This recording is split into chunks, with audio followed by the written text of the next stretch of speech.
अब देखिए लोग मुझे ये कह रहे हैं कि आप पेड़ लगाइए, पौधे लगाइए। अब ये हमारे राम जी की सेना देखिए क्या कर रही है। वो ऊपर दिखाइए जो पत्ते खा रहे हैं उनको। कल सुबह तक एक भी पेड़ बचेगा नहीं, ऐसा लग रहा है मुझे। આ છોડ તો યાર આવી રીતે કરે, આ છોડ કેવી રીતે થશે બધું? એની ઉપર ક્યાં કાંટા નાખવાની જરૂર હતી?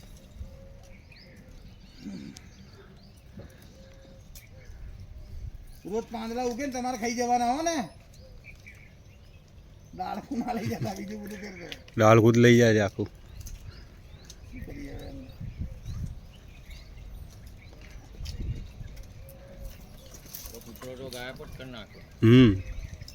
તોડી જ નાખ્યો આખો પીપળો.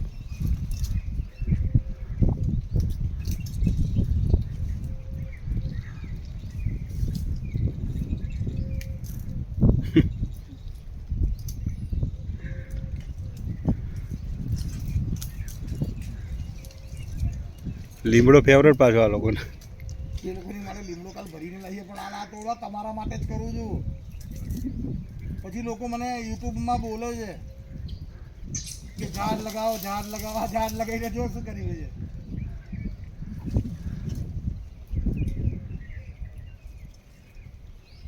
એટલે જ હનુમાનજીને એક જડીબુટી લાવવાનું કીધું તો આખો પર્વત જ લઈ આવ્યા હતા કે આ બધી શું ઝંઝટ લાવો રે પેલું લાવો.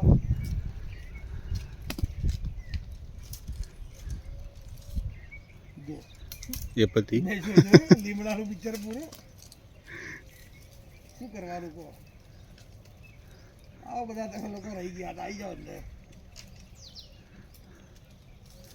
જીવ બાળીને બી શું કરવાનું કે?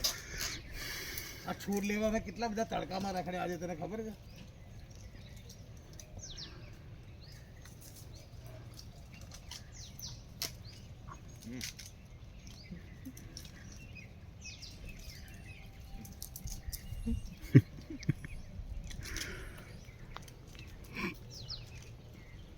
રહેવા દો, ત્રાસ ના કરો તમે લોકો.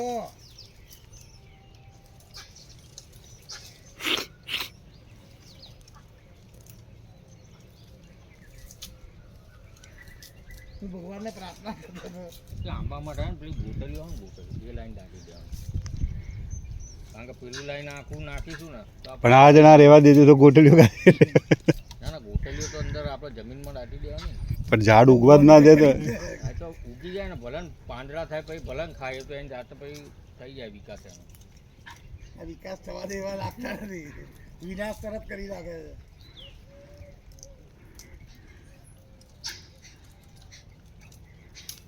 સારું સારું, તોડી નાખો બધું તમે તારે.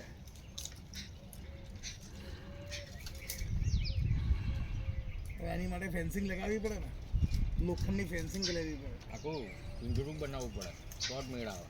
એક ઝાંપો રાખવો પડે આપણે જવા માટે. આટર બાટર ના, એ બી ના ચાલે. તું ગમે તેટલી મોટી ફેન્સિંગ લગાવે તો લોકો જમ્પ કરશે, ગમે તેટલી મોટી ચીજ લગાવે. ના ના, ઉપરથી ચેક કરવાનું.